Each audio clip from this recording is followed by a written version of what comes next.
Hari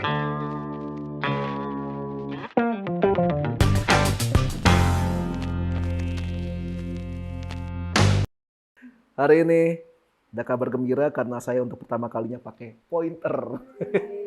Membanggakan sekali ya. Ada lasernya tuh, ada lasernya. Tapi nggak bisa ke TV, percuma tuh, nggak bakal kena. Oke, hari ini kita mau belajar sesuatu. Gua kasih judul hari ini adalah mengucap syukur. Mengucap syukur. Mengucap syukur adalah sebuah kata yang selalu dikatakan para ibu-ibu ketika anaknya nggak nurut lalu mengalami hal yang tidak enak. Jadi syukur loh kayak gitu ya. Nah enggak. Mengucap syukur. Kita akan lihat dalam firman Tuhan yang bawa Alkitab buka, tapi saya tahu pada nggak bawa Alkitab, jadi ya udah pakai ini aja. Kita akan lihat firman Tuhan dalam Amsal. Keren kan? Amsal pasal 6 ayat 10 sampai ke 11. Tidur sebentar lagi, mengantuk sebentar lagi, melipat tangan sebentar lagi untuk tinggal berbaring. Maka datanglah kemiskinan kepadamu seperti seorang penyerbu dan kekurangan seperti orang yang bersenjata. Kalau boleh dibilang salah satu penyakitnya manusia, orang-orang yang namanya pemalas. Penyakit terbesar mereka apa namanya? Adalah menunda. Apa aja ditunda? Antarlah itu gampang lah. Padahal lagi nggak ngapa-ngapain juga sekarang. Tapi entarlah gampang lah, itu bisa lah gitu. Jadi banyak orang yang menggampangkan segala sesuatu sehingga dia tunda. Dia tunda. Ini udah kelar belum? Itu gampang lah. Loh kalau yang ini? Itu juga gampang, bisa dibarengin. Nah kalau yang ini gitu. Ntar gue lagi mager, gue lagi cari ilham dulu. Gue lagi mau nyantai gitu. Gue sebat gitu ya. Sebatok kelapa maksudnya, sebat. Semua ditunda. Tiba-tiba deadline datang di hari yang sama. Ngeroyok dia langsung. Ini gimana? Aduh belum Pak, maaf Pak. Akhirnya masalah yang dia alami itu semua terjadi karena kesalahan dia sendiri. Banyak yang kayak gitu kan? Banyak banget. Itu adalah masalah yang dialami oleh banyak pemalas. Menunda segala sesuatu. Entarlah nanggung, ibadah jam berapa? Segini. Masih lama. Entar tiba-tiba datang, kena macet. Pas datang khotbah udah mau kelar. Dan abis itu ujungnya cuma, padahal salah sendiri. Nah itu yang bikin gue sampai hari ini, dari sejak SD kalau boleh dibilang, gue paling gak suka telat karena gini. Gue mau menikmati keseluruhan ibadah. Nggak cuma nyanyiannya, nggak cuma khotbahnya. Tapi ketika waktu datang, gue bisa ngobrol sama teman-teman yang juga udah datang. Gue bisa bantuin apa yang bisa gue bantuin di sana. Gue dari kecil, dari SD gue udah bantu melayani dari susun bangku, bantuin nyapu. Kadang-kadang kalau persekutuan doa, mereka nggak pakai bangku. Nggak tahu kenapa, kayak tradisi persekutuan doa adalah pakai karpet, duduk lantai. Mungkin karena biar kalau ada yang mau guling-gulingan gitu, ya bebas. Kalau bangku kan jatuh sakit gitu ya. Jadi karpet aja udah. Nah gue bantu itu dari SD, SMP juga sama. Sampai SMA di gereja gede juga kayak gitu gue bantuin. Itu udah jadi budaya gue. Akhirnya sampai satu hari gue dipercaya jadi leader. Gue pernah negor orang. Lu kenapa kayak gini gitu? Lu gak boleh gitu dong. Lu kan tugas, jangan telat. Nah ada yang pernah sekali ngomong gini. Lu juga pernah telat kan pasti? Enggak. Bohong. Tanya semua. Siapa yang pernah lihat gue telat? Akhirnya gue gak bisa dibalikin. Ketika gue negor seseorang, teguran gue gak akan berbalik ke gue. Kenapa? Karena gue gak pernah melakukan itu. Livi juga dulu pernah ngajakin gue untuk berbuat dosa gitu. Aduh ngapain sih yang mereka juga telat lah. Ngapain sih cepet-cepet amat. Rajin amat lo jadi orang. Dulu awalnya. Karena Livi belum pernah, Livi belum pernah ngelihat gue ketika gue sikat orang. Sampai satu hari ada yang pengen negur gue soal telat. Gak bisa lu negor gue soal telat ya. Negur soal telat. Gak bakal bisa. Karena gue gak pernah melakukan itu. Sekalipun gue diundang ke satu gereja yang gue tahu situ mayoritas semuanya telat. Bahkan koordinator ibadahnya telat. Gembalanya telat. Penjadwal musiknya telat. Apalagi yang lain pemusiknya telat. Udah telat, datang kagak bilang sorry lagi. Telat. Aduh, kalau bukan anak Tuhan rasanya pengen gue belai. pakai silet. Gue belai, sebel banget gitu loh. Tapi kalau doa, Tuhan kaulah raja kami. Tuhan kaulah Tuhan kami mau kasih yang terbaik gitu. Tapi telat, di mana terbaiknya itu? Belum lagi ada yang suka doa, Tuhan jangan sampai ibadah yang kami ibadah yang kami jalani hari ini adalah ibadah yang rutinitas. Kan banyak yang ajaran kayak gitu kan? Ibadah tuh nggak bagus kalau rutinitas. Kita harus selalu kasih yang baru. Kalau yang rutinitas aja lu telat melulu, gimana yang nggak rutin? Ibadah nih kayak kita ibadah jam 11. Oke, kita bikin minggu depan jangan seperti rutinitas. Kita ibadah jam 6 pagi. Boro-boro. Yang rutin aja nggak taat, gimana yang nggak rutin gitu loh. Nah itu masalahnya para pemalas. Menunda segala sesuatu. Makanya sampai dibilang, maka datanglah kemiskinan kepadamu seperti seorang penyerbu. Kita dikeroyok sama deadline, kita dikeroyok sama masalah. Kayak dihadang sama tentara gitu loh. Ditodong, ini kapan, ini gimana, itu gimana. Akhirnya lu stres. Dan ketika lu stres, lu menyalahkan keadaan. Lu menyalahkan orang lain yang nggak ngerti sama lu. Itu jeleknya para pemalas. Yang salah dia, yang disalahkan orang lain. Atau pihak lain. Kadang-kadang Tuhan yang disalahin. Kenapa sih gue nggak kayak keluarga yang lain gitu, orang tuanya kaya, kenapa gue harus miskin? Kenapa sih gue nggak bisa main musik jago kayak orang lain? Kenapa sih gue cuma kayak gini? Tuhan mah nggak adil. Katanya Tuhan sayang semua orang. Kalau lu nggak males, lu pun bisa kayak orang lain. Kalau lu nggak males, gitu aja. Nah kalau kita lihat, ada banyak hal yang dialami oleh para pemalas, yaitu pertama dia nunda. Kedua, dia suka mengkhawatirkan hal-hal yang nggak terjadi. Gue ngapain kayak gini? Ntar kalau kayak gini gimana? Ntar kalau kayak gitu gimana? Kadang-kadang kita juga yang bukan pemalas suka khawatir kan ya? Ya kan? Apalagi yang udah nikah, khawatir kan kalau misalnya, waduh bayaran belum turun, aduh gaji telat, aduh nggak dapat angpau kayak gitu kan? Aduh gue udah nikah lagi nggak bisa terima angpau nih, malah harus kasih angpau. Jadi kalau Imlek, pergi kemana biar nggak kasih angpau gitu. Ada yang kayak gitu. Tapi ini menurut para ahli ya, menurut para ahli, 85% dari yang dikhawatirkan manusia nggak pernah terjadi. 85%. Lu khawatirin apa? Banyak tuh, ini. 85%-nya nggak pernah terjadi. Sisanya 15% kan? Nah, dari 15% itu, dari sisa 15% itu, yang biasanya terjadi hanya 15%. 15% dari 15%. Kecil banget kemungkinan yang kita khawatirkan itu terjadi. Kecil banget. Makanya Yesus bilang, janganlah kamu khawatir. Yesus udah benar.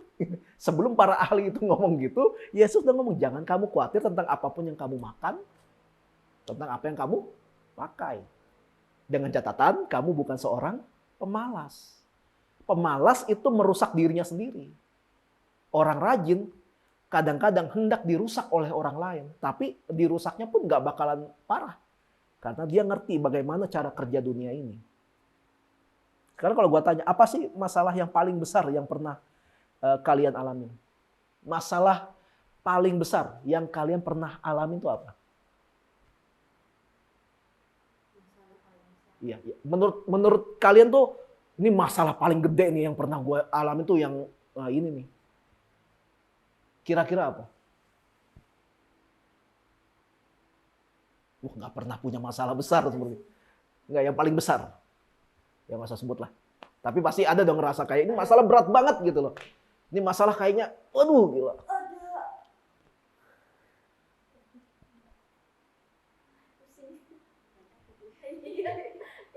Nah, kalau dipikirin, masalah yang kalian bilang itu besar, kira-kira penyebabnya gara-gara apa?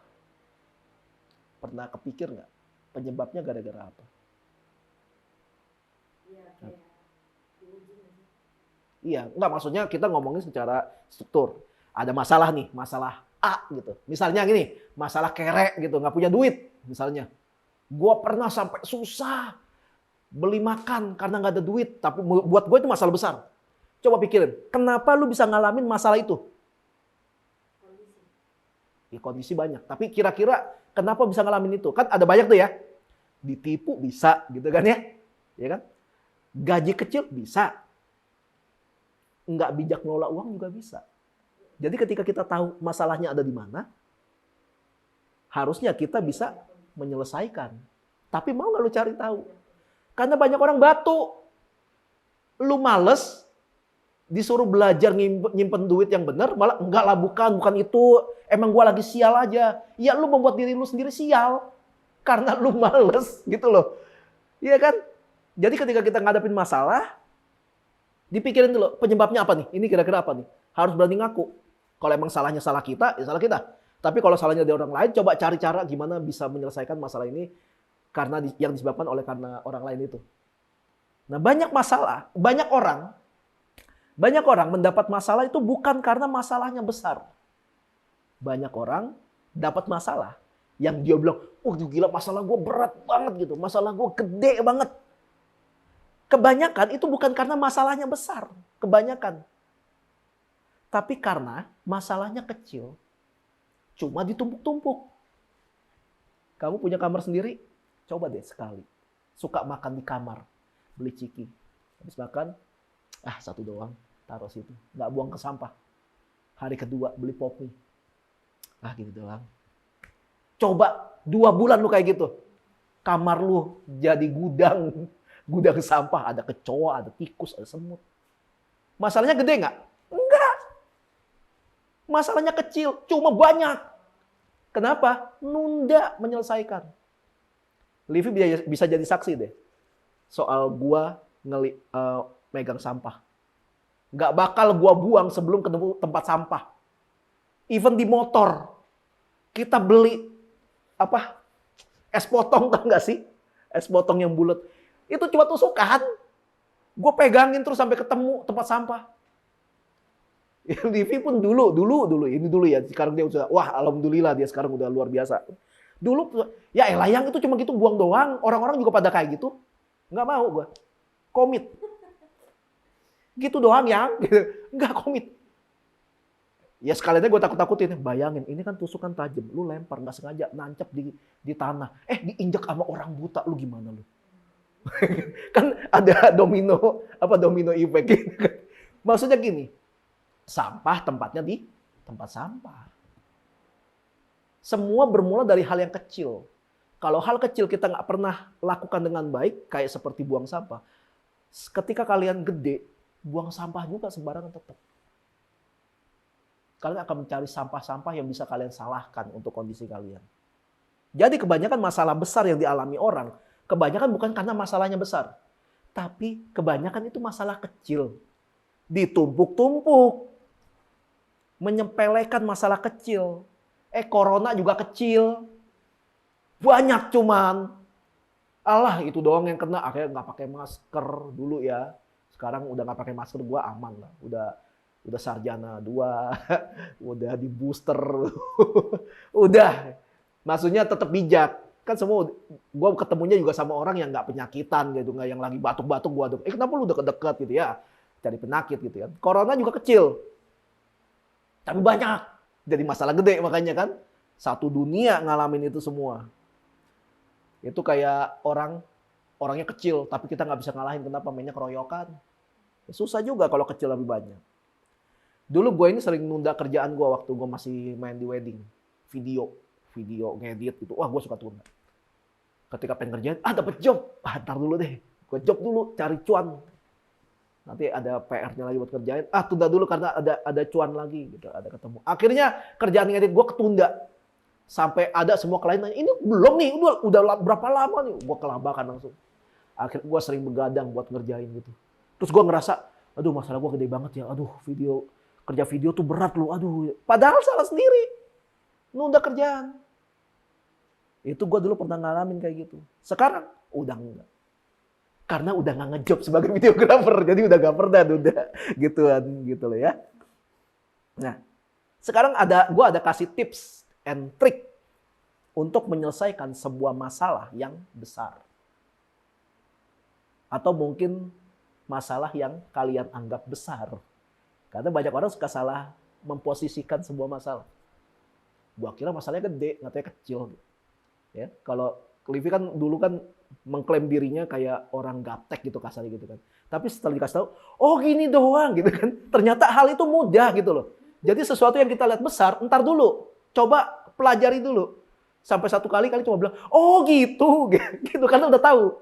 Kita menganggap itu besar karena kita nggak tahu big picture-nya gitu loh. Gambaran, ini kenapa ya?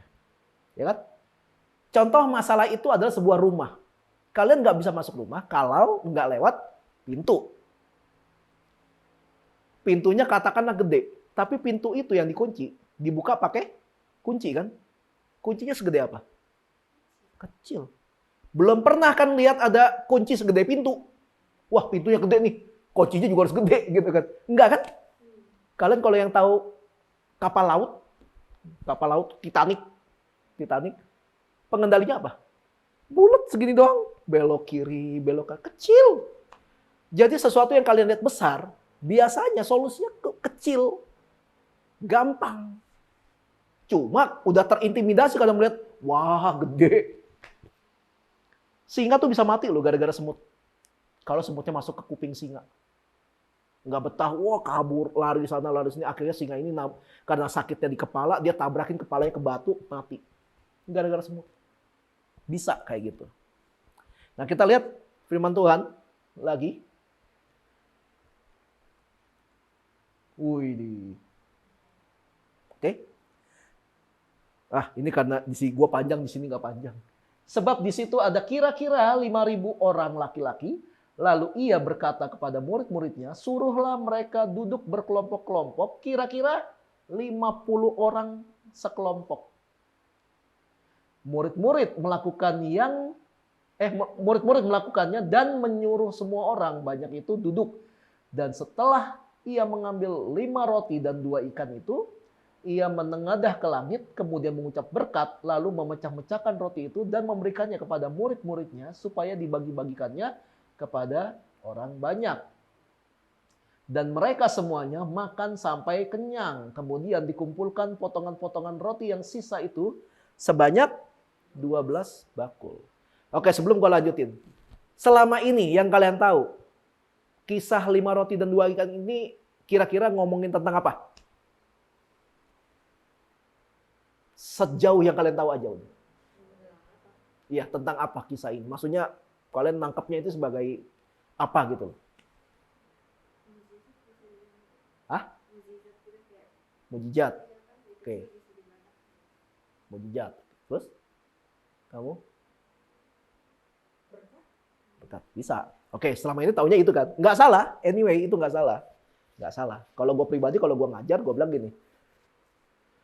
Hanya modal 5 roti 2 ikan bisa balik 12 bakul gitu. Itu kalau mau ngajarin pengusaha-pengusaha tuh. Bisnis, cuan-cuanan. Coba gini. Coba perhatiin kisahnya. Ini bukan perumpamaan. Ini kisah yang beneran terjadi. Jadi bukan perumpamaan ya. Bukan seperti perumpamaan tentang anak yang hilang. Itu kan perumpamaan. Kejadiannya nggak ada. Tapi itu cerita sebagai penggambaran. Tapi ini sebuah kisah yang terjadi. 5.000 orang itu banyak loh. 5.000 orang itu banyak.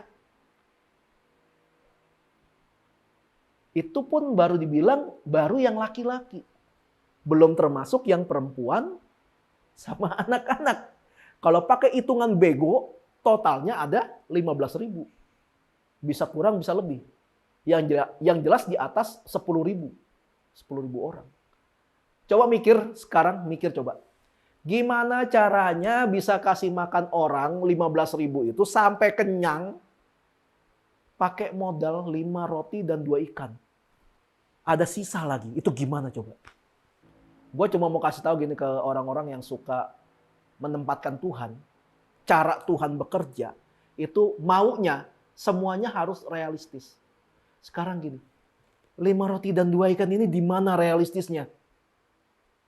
Kadang-kadang orang makan 1 roti juga nggak kenyang gitu. Tapi bisa. Kenapa? Ada Tuhan di situ. Nah ketika kita melihat, dibilang ada 5.000 orang laki-laki. Itu ngomong gini, laki-laki punya masalahnya sendiri kan. Macam-macam kan. Hobinya mungkin, kebiasaannya mungkin. Itu baru laki-laki loh. Perempuan punya masalahnya lagi sendiri. Ya. Sensi lah, mata gatel lah lihat diskon. Mata gatel lihat cowok ganteng. Cowok juga kalau cewek cantik gatel juga ya. Udah, gue kalau lihat cewek cantik mata gue gatel, gue minta Livi garukin paling. Nah terus anak-anak juga punya masalah sendiri kan. Jadi baik pria dewasa, wanita dewasa, dan anak-anak punya masalah. Ngabruk semua di depan Yesus. Jumlahnya 15.000 orang. Itu kalau semua pada duduk di gunung, itu mereka ngeliat Yesus. Yesus tuh kecil banget tuh. Yesus kecil banget. Yesus juga kalau lihat orang 15.000 banyak banget gitu. Terus apa yang Yesus lakukan? Disuruh apa? Duduk berkelompok. Disuruh duduk untuk berkelompok. Kenapa harus berkelompok? Sekarang kalau gua misalnya semua datang misalnya. Semua datang misalnya. Oke, semua udah punya masalah, gue punya solusinya, tapi gue minta semua duduk berkelompok. Kamu bakal duduk berkelompok sama siapa? Ya udah. Nggak tahu? Gue juga nggak tahu. Dia nama Nopi kan?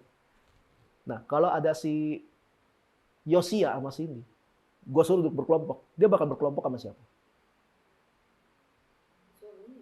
Iya, Yos. Sama Cindy, jelas gitu. Berarti yang kasihan si Hendra dong ya.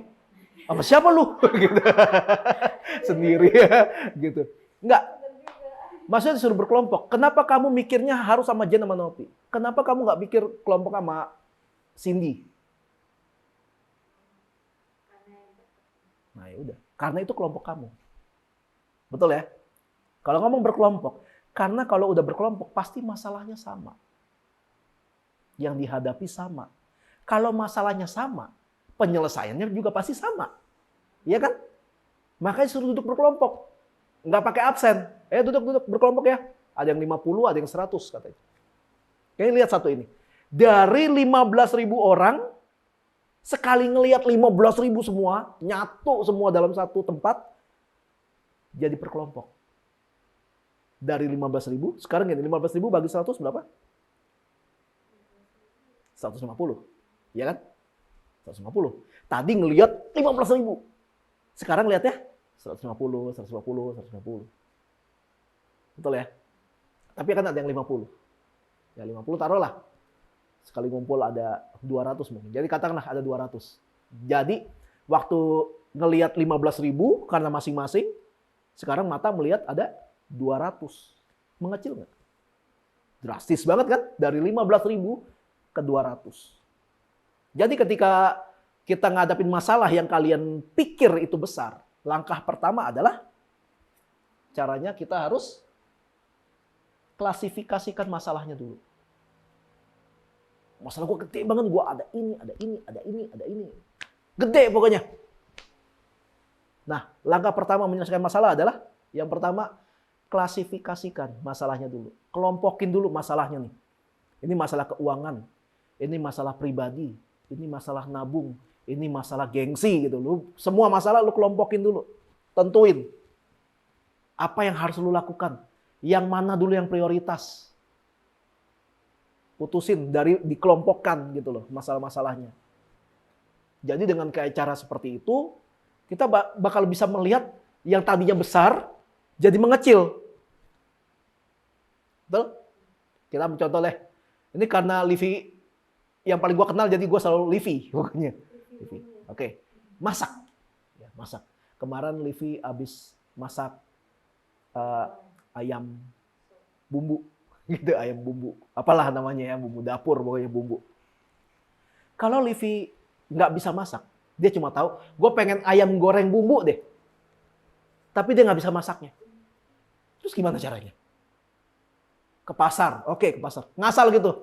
Oke, gue pengen bikin ayam goreng. Berarti gue sekarang ke toko ikan. Kan jadi kayak dodol juga gitu kan. Tapi karena dia nggak bisa, dia tanya mamanya. Ma, ini apa aja bumbunya? Diklasifikasikan. Oke, dari ayam goreng yang udah jadi, ternyata terdiri dari ayam. Jelas dong, ayam. Ya, ayam. Nah, bumbunya ini ada kunyit, ada rempah, ada serai, ada apa gitu ya, ada serai, Rabu, Kamis, Jumat gitu ya. Ada semua. Nah, karena udah diklasifikasikan, dia langsung tahu carinya kemana. Cari ayam ke tempat daging, cari rempah ke tempat bumbu, cari tempe sama tahu, cari ke tempat sayur. Langsung tahu kan? Enggak langsung, Bang, beli ayam goreng bumbu yang ini. Yang udah jadi, tapi saya minta bumbunya yang terpisah. Lah itu gimana coba? Udah jadi tapi bumbu bisa gimana? Berantem loh lama-lama. Jadi orang stres karena nggak bisa mengklasifikasikan masalah yang sedang mereka hadapi. Lu pecah dulu semua. Itu ngomongin masakan. Nah masalah yang lain, apa yang kalian hadapin? Makanya semua masalah lah. Keuangan, masalah percintaan juga bisa gitu ya. Masalah kerjaan juga bisa. Ketika ngadepin masalah, coba diklasifikasiin. Masalah ini apa? Lalu kenapa? Itu yang dipikirin. Nah, itu yang pertama diklasifikasikan. Yang kedua, kalau kalian lihat, setelah disuruh duduk berkelompok, Yesus bilang apa? Bawalah roti dan ikan itu. Setelah dibawa ke Yesus roti dan ikannya, terus ngapain? Diangkat. Lion King kan diangkat. Ngapain diangkat? Mengucap syukur. Jadi langkah kedua setelah klasifikasikan adalah mengucap syukur. Ketika kita sudah mengklasifikasikan masalah, oh ternyata ini gara-gara ini. Belum selesai, masalahnya belum selesai. Tapi lu udah tahu kenapa ini terjadi. Oh gara-gara ini. Oke. Berarti gue tinggal begini nih. Nah kalau ini, gue tinggal begini nih. Kalau ini, gue tinggal gini. Masalahnya belum selesai. Tapi kalian udah tahu caranya. Karena itu kalian udah tahu, kalian bawa ke hadapan Tuhan. Ngucap syukur. Tuhan, makasih. Gue ngerti sekarang kenapa ini terjadi. Besok gue bakal kesana.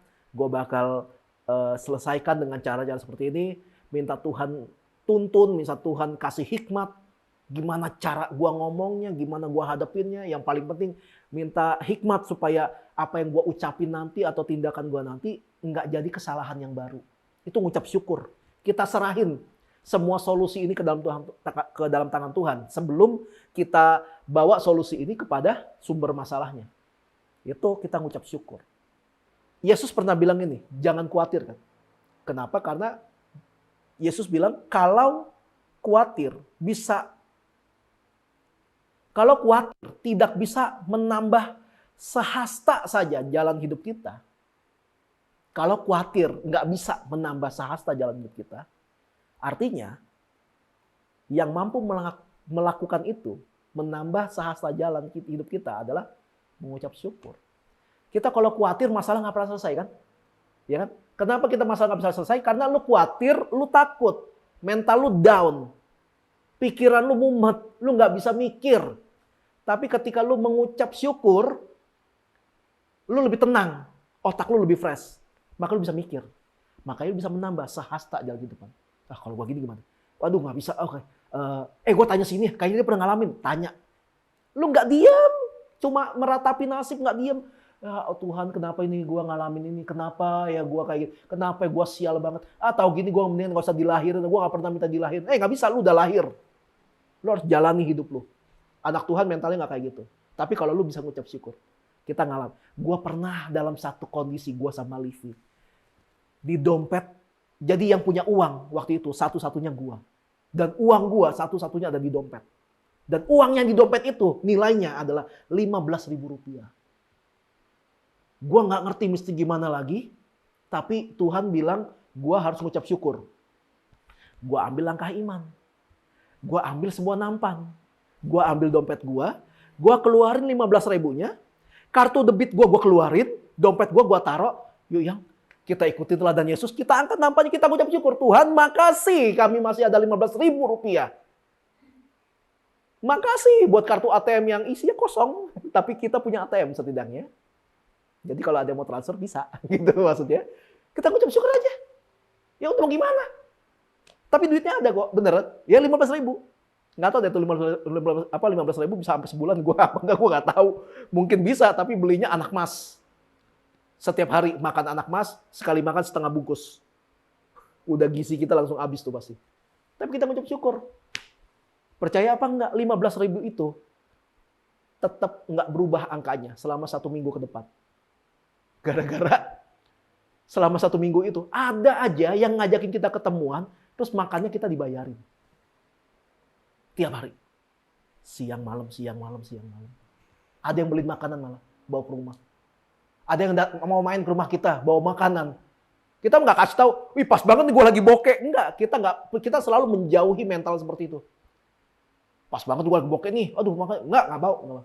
Nggak pernah mau gue ngomong kayak gitu. Gue percaya Tuhan kaya, kalau emang sampai kita ngalamin hal yang buruk, gue percaya Tuhan punya rencana. Tuhan nggak pernah kok janjiin, kamu jadi anak Tuhan, nggak bakalan ada masalah. Enggak, Tuhan nggak pernah ngalamin. Kalau Tuhan ngajarin gituan, dia nggak bakal mati disalib. Kalau Tuhan ngajarin gituan, murid-muridnya matinya enak semua. Oke, udah selesai tugas saya. Oke, saya ketemu Bapak ya. Dadah, sampai jumpa di kehidupan mendatang. Enak banget, nggak ada. Ada yang ditarik kuda, ada yang dikulitin, tau nggak sih? Ngerti nggak sih kulitin? Dibeset, terus kulitnya ditarik gitu. Tapi dalam keadaan masih hidup. Ada yang dilempar ke jurang, ada yang diadu sama singa. Mohon maaf, Yesus nggak pernah ngajarin jadi orang Kristen hidupnya enak. Tapi Yesus ngajarin dalam setiap keadaan, dia selalu ada buat kita. Karena Yesus ngajar sama kita itu supaya kita selalu belajar. Tanpa belajar, orang nggak pernah dewasa. Kalau orang nggak pernah dewasa, orang nggak pernah bisa mencapai tujuannya Tuhan. Belajar itu penting makanya. Hal sederhana dalam hidup orang percaya yang selalu dilupakan adalah mengucap syukur. Nah, kemarin dapat kerjaan di PRJ, waktu diterima, langsung ngucap syukur atau udah seneng aja udah. Lo cuma kamu yang tahu pokoknya. Lo bisa bohong sama Koko, tapi malaikat tuh nyatet terus. Bohong terus. Catat semua. Kita berusaha ngelatih diri. Gue yang ngajar aja kadang-kadang suka kebablasan. Suka lupa ngucap syukur. Tapi dalam setiap keadaan ketika kita ngalamin sesuatu yang baik, gue sama Livi selalu mendidik diri untuk selalu ngucap syukur. Selalu. Even ada orang yang datang cuma bawa gorengan, ngucap syukur. Siapa tahu kita udah lama nggak makan gorengan. Wah, udah lama banget nggak makan gorengan. Ya kan ngucap syukur dong. Masih bisa menikmati. Gue tahu ada orang-orang yang punya karunia memberi dan ada orang-orang yang punya karunia menikmati gitu. Gue gak beli, dikasih melulu, gue menikmati banget. Ada yang kayak gitu. Nggak usah dibanding-bandingin, tapi hal ini nggak pernah boleh hilang dari hidup kita, yaitu mengucap syukur. Mengucap syukur sama bersyukur sama nggak? Mengucap syukur dengan bersyukur sama atau enggak? Beda katanya tuh. Gimana? Mau beda nggak jawabannya? Sama gitu, biar ada ini gitu. Oke. Bersyukur adalah luapan emosional terhadap sebuah pemberian atau penghargaan. Dan manifestasinya adalah dalam bentuk ucapan terima kasih. Itu bersyukur. Tiba-tiba, Livi, gua kasih cincin emas yang baru, ada berliannya. Hatinya bersyukur kan? Tapi biasanya dia nggak bakal langsung terima kasih tuh. Berapa duit nih? Gitu biasanya tuh. Ya itu yang gua sebel dari dia emang. Berapa duit nih? Makasih dulu gitu loh. Main berapa duit. Tapi gitu, itu bersyukur. Bersyukur itu adalah luapan emosi. Dan ketika luapan emosi atas pemberian atau penghargaan. Dan manifestasinya adalah ucapan terima kasih. Wah, makasih gitu. Itu bersyukur. Tapi mengucap syukur adalah sebuah langkah iman sebagai yang awal dari segala tindakan iman kita. Sekali lagi, mengucap syukur adalah sebuah langkah iman sebagai yang awal dari segala tindakan iman kita. Kita lagi beriman soal apa nih? Kita lagi beriman. Gue sama Livi udah lebih dari 2 tahun gue beriman punya rumah sendiri. Maksudnya beli. Gue selalu doa, gue bilang rumah untuk hari tua gue. Hari tua kita berdua gitu. Karena suatu hari nanti kalau kita punya anak juga, anak kita udah gede, nikah juga kita bakal ditinggal sama anak kita. Ya, gue pengen punya rumah, ya Kita berdua gitu. Rumahnya udah ada? Belum. Duit buat beli rumahnya ada? Enggak ada. Tapi kita punya iman, punya rumah. Kita ngucap syukur. Tuhan makasih Tuhan. Gue beriman, gue punya rumah. Itu awalnya, ngucap syukur dulu. Kemudian nyari informasi rumah di mana, lebar berapa, maintenance-nya berapa, pengelolanya siapa, kira-kira butuh berapa duit kalau buat beli rumah ini. Itu langkah berikutnya. Tapi langkah awalnya mengucap syukur. Tuhan naruh itu dalam hati kita untuk kita kerjakan. Itu mengucap syukur karena Tuhan yang taruh. Semua ide-ide yang kita mau kerjain, Tuhan naruh dulu, makanya kita mengucap syukur. Nah, Yesus mengucap syukur dulu atas 5 roti dan 2 ikan yang mau dipakai untuk memberi makan 15.000 manusia yang datang dengan berbagai macam masalah dan lain-lain. Kita tahu kalau baca Alkitab semua, yang datang ke Yesus nggak semuanya pengen jadi muridnya kan? Yang datang ke Yesus banyak kan, ini sakit Tuhan, ini pincang Tuhan, ini budak Tuhan, ini kesetanan Tuhan, ini siapa Tuhan gitu. Semua banyak yang datang dengan masalah. Setelah disembuhin, ada kabarnya nggak mereka akan memutuskan untuk jadi murid Yesus? Nggak pernah ditulis. Even yang 10 orang kusta, yang balik berapa? 10 orang kusta yang disembuhin Yesus. Yang balik 1. Orang asing lagi yang balik. Bukan orang Israel. Kurang ajar banget kan? Itu adalah kondisi di mana kita lebih dihargai sama orang lain daripada sama orang rumah sendiri. Nah, Yesus ngajarin tentang iman dan mengucap syukur. Yesus mengajarkan bahwa ada kuasa dalam ucapan syukur. Sekalipun keadaannya tidak mengizinkan kita untuk mengucap syukur. Sering gak sih kita kepentok sama keadaan? Boro-boro bersyukur gini, susah gitu. Makanya mengucap syukur itu sebuah yang awal dari langkah iman kita. Sekalipun kondisinya tidak mengizinkan kita untuk mengucap syukur. Mengucap syukurlah. Kalau teman-teman kita yang agama lain suka ngomong gini. Doa orang yang teraniaya itu lebih didengerin Tuhan katanya. Sini, gua sepak-sepakin dulu biar doa lu didengerin. Maksudnya gini, dalam keadaan apapun.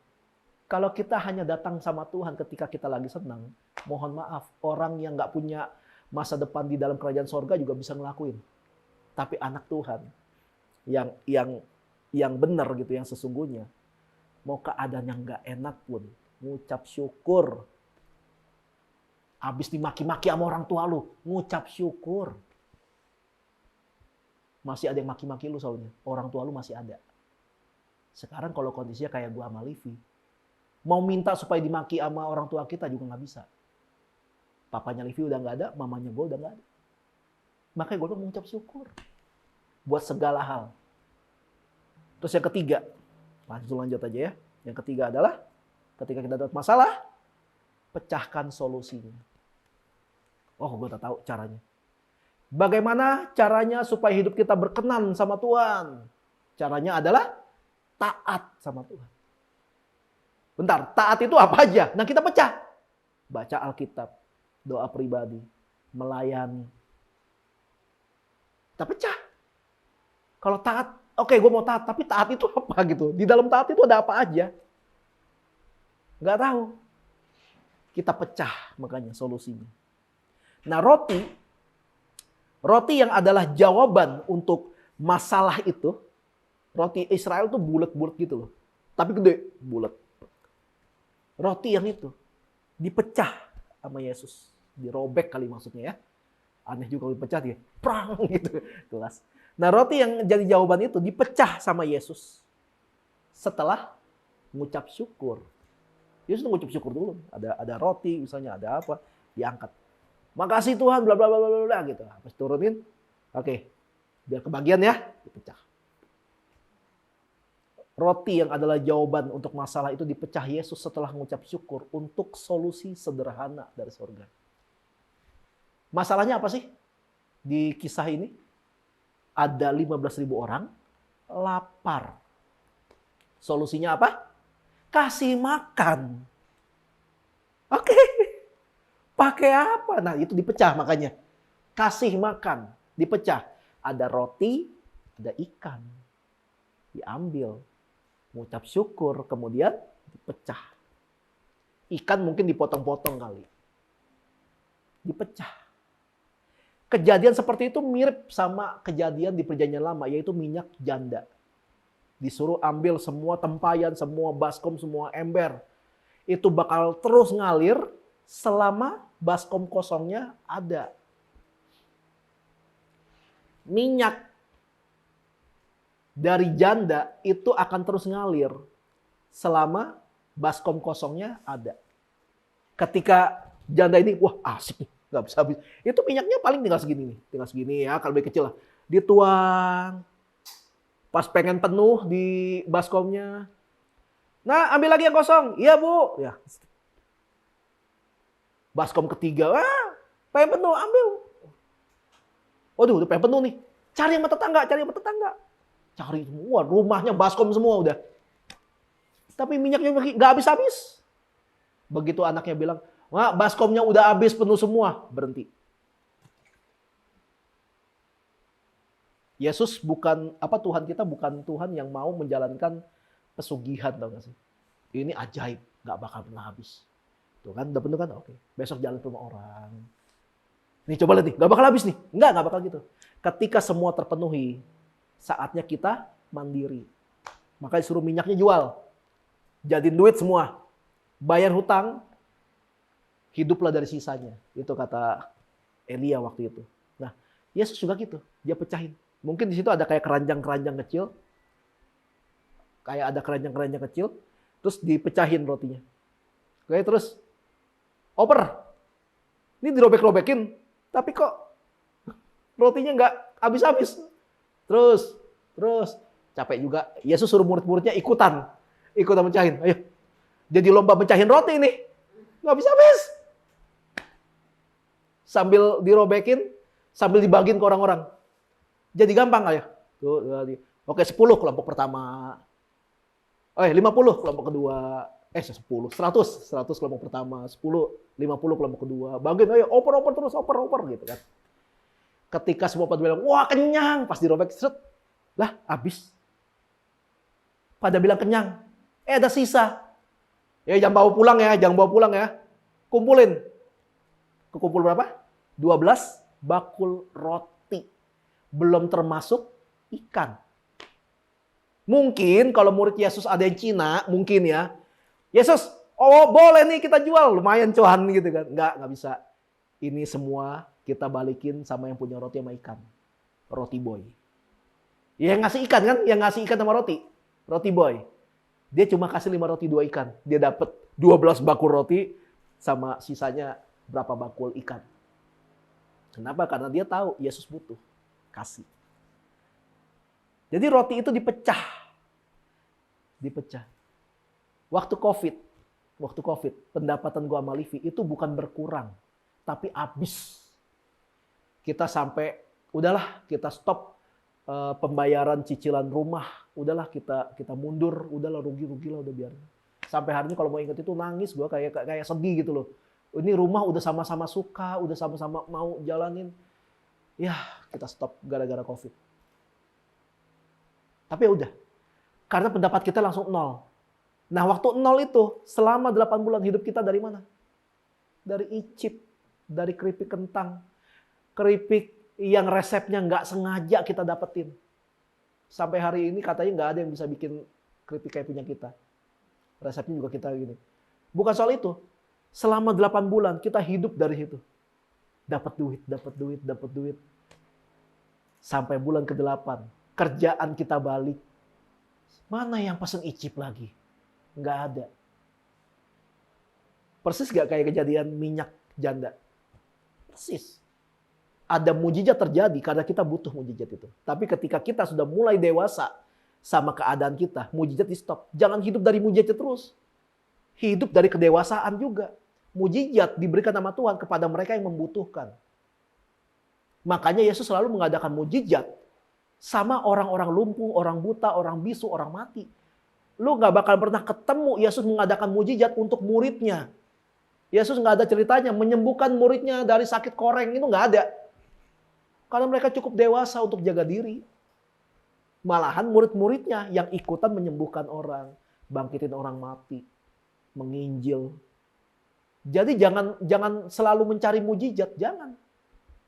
carilah kedewasaan dalam Tuhan. Jadi semua kisah itu, roti dan ikan, ketika semuanya udah pada makan kenyang, rotinya tidak bermultiplikasi lagi. Enggak. Langsung stop. Malahan ada sisa, ada surplus. Gara-gara apa? Ngucap syukur di awal. Sebelum dijalankan strateginya, ngucap syukur. Ngucap syukur juga bisa dipakai untuk mengaktifkan kuasa ilahi. Tanda kalau Tuhan, gue siap. Ini gue udah ngerti, gue siap. Sekarang tuntun gue gitu buat ngelakuin semua yang perlu dilakukan. Jadi kalau semuanya mau masalahnya dalam hidupnya terselesaikan, ikutin langkah-langkah yang tadi gue bilang. Kelompokkan masalahnya atau klasifikasikan masalahnya, mengucap syukur dan pecahkan solusinya. Ketika kita memecahkan berkat, berkat kita pecah-pecahin dari Tuhan. Kelihatannya berkatnya jadi kecil ya, karena kita pecahin kan, kelihatannya kecil. Tapi lihat, gara-gara kita mengecilkan berkat, 15.000 orang makan kenyang. Kalau kita nggak pecahkan, palingan cuma 8 orang makan kenyang. Karena kita egois, nggak mau pecah, nggak mau berbagi. Maunya semua berkat buat gua, nggak mau nolong orang. Lu doang yang terima. Keluarga lu nggak bisa terima. Tapi ketika kita mau berbagi, kita pecahin berkat kita, ada banyak orang yang bisa ditolong dari itu. Ketika orang sana yang ngumpul, mungkin ada yang lebih doyan roti daripada ikan. Jadi ngambil roti lebih banyak. Tapi mungkin juga ada yang lebih doyan ikan daripada roti. Tapi intinya adalah semuanya kenyang. Karena apa? Kita mau berbagi. Berbagi bersama gitu ya. Semuanya kenyang. Surplus lagi, sisa. Ada yang pernah bilang gini, kapan sih Tuhan memberkati kita?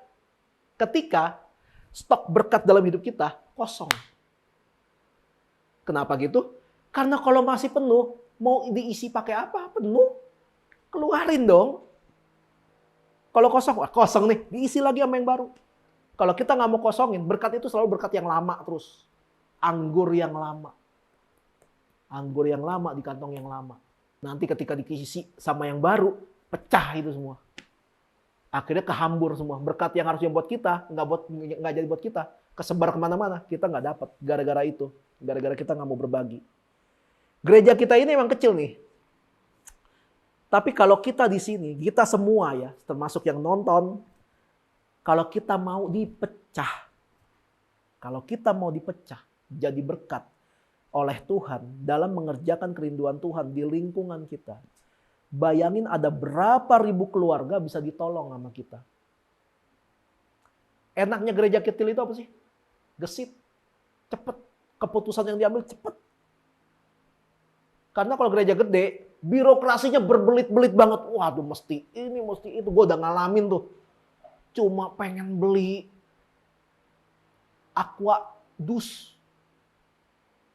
Kita ngomong sama ketua yud ngomong sama gembala ngomong sama majelis ngomong sama pusat. Buset, itu cuma aqua. Gue kalau ada duitnya gue beli, udah nggak usah pakai birokrasi, gue nabur aja udah. Coba waktu dulu kan emang gue kere ya, dulu kan ada duit jadi nggak bisa.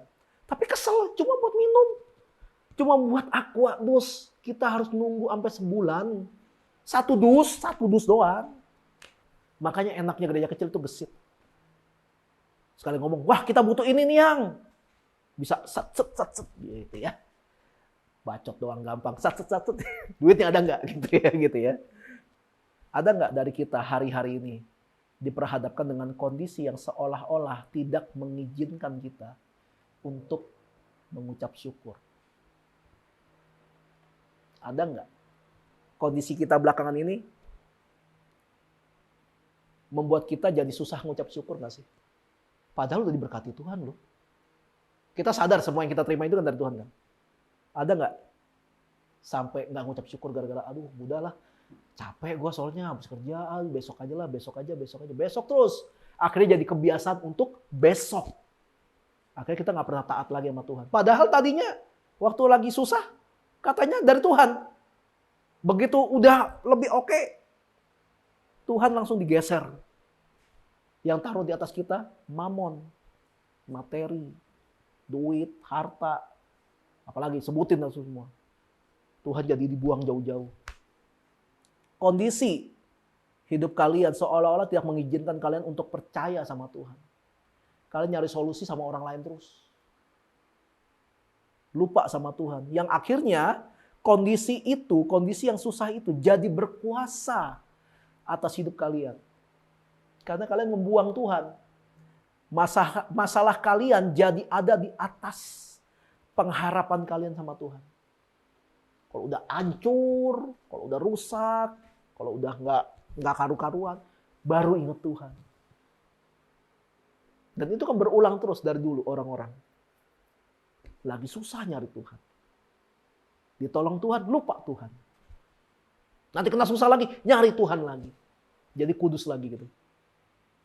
Nah kalau ada yang kayak gitu, kalau ada yang ngalamin yang seperti itu, bertobatlah. Karena firman Tuhan bilang gini, Tuhan kita itu adalah Tuhan yang cemburu. Kalau ada dari kita yang naruh sesuatu di atas Tuhan, dia cemburu. Dia nggak suka ada ilah lain dalam hidup kita. Apalagi yang sampai lebih besar daripada Tuhan. Tuhan nggak pernah suka kayak gitu. Kalau kita lihat ayat terakhir, sesungguhnya tangan Tuhan tidak kurang panjang untuk menyelamatkan dan pendengarannya tidak kurang tajam untuk mendengar. Tetapi yang merupakan pemisah antara kamu dan Allahmu ialah segala kejahatanmu. Dan yang membuat dia menyembunyikan diri terhadap kamu sehingga ia tidak mendengar ialah segala dosamu.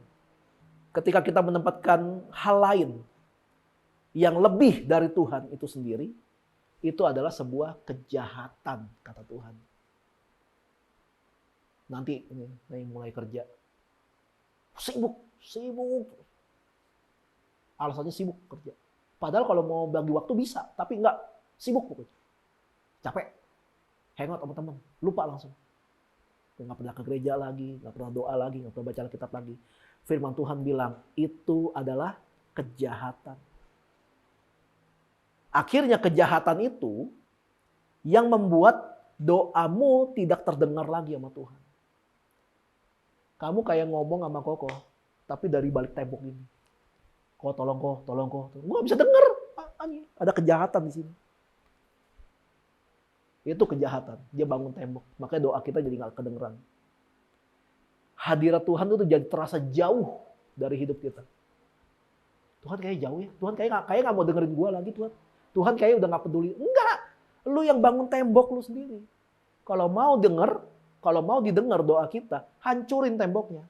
Dengan cara jangan berbuat lagi kejahatan. Ingat kasih yang semula kayak apa. Tuhan gak pernah jauh soalnya. Gak pernah dia pergi jauh. Dia mah anteng aja udah tuh. Di tahtanya Tuhan anteng aja. Kamu yang menjauh. Tuhan diem aja. Tapi kalau kamunya yang ke sono, Tuhan jauh ya. Enggak, lu yang kejauhan. Lu main kejauhan lu.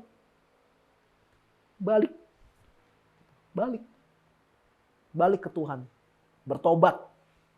Cari wajah Tuhan lagi selama dia masih mau dicari. Firman Tuhan bilang gitu. Berarti ada masanya Tuhan udah gak bisa lagi dicari. Lu mau teriak sampai muntah darah, gak bisa dicari. Ada masanya seperti itu.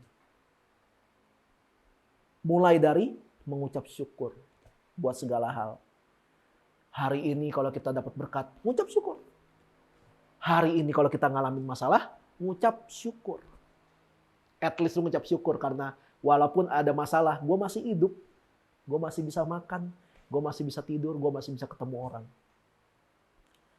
Sesungguhnya kita nggak bisa mengucap syukur kalau Roh Kudus itu nggak ada dalam hati kita. Jadi tanda orang yang nggak punya Roh Kudus dalam hidupnya adalah orang itu nggak pernah bisa mengucap syukur. Lu ngucap syukur aja lah, alah gimana bisa lah. Buat gini susah. Nggak ada Roh Kudus dah tuh. Pas tanya namanya siapa, depannya pendeta. Ya elah, pendeta nggak ada Roh Kudus. Gimana tuh? Makanya kita undang Roh Kudus tinggal dalam hidup kita. Kita tinggal dalam firman Tuhan. Itu yang adil. Kemudian Kemudian jadikan mengucap syukur sebagai budaya dalam hidup kita. Jadiin kebiasaan. Kalau kita menang, kita mengucap syukur. Kalau kita kalah, kita mengucap syukur. Masih ada waktu buat nutupin kekalahan kita dengan kemenangan. Asal kita masih hidup. Jadiin itu budaya kita. Ketika kita sedang mengalami hari yang baik, kita mengucap syukur. Ketika kita sedang mengalami hari yang buruk, kita mengucap syukur. Karena dalam ucapan syukur ada kuasa ilahi yang turun ke hidup kita sehingga apapun masalah yang kita hadapi pasti bisa diselesaikan. Masalah waktu doang kok. Sekarang belum bisa terselesaikan, oke, masih ada besok. Kesusahan sehari cukuplah untuk sehari. Jadi jangan nambah beban kita untuk masalah sehari dengan tidak mengucap syukur. Lu pikirin terus masalahnya. Udah, kalau belum bisa selesai hari ini, ya udah. Duduk diam, mengucap syukur, berdoa sama Tuhan, mengucap syukur. Besok gua lanjut perang lagi sama masalah gua. Karena besok akan ada berkatnya lagi. Besok akan ada tuntunannya lagi. Jadi jangan ngumpet sama masalah melulu. Semua hanya dimulai dari langkah yang sederhana, yaitu ucap syukur. Amin. Tuhan memberkatimu. Tuhan melindungimu.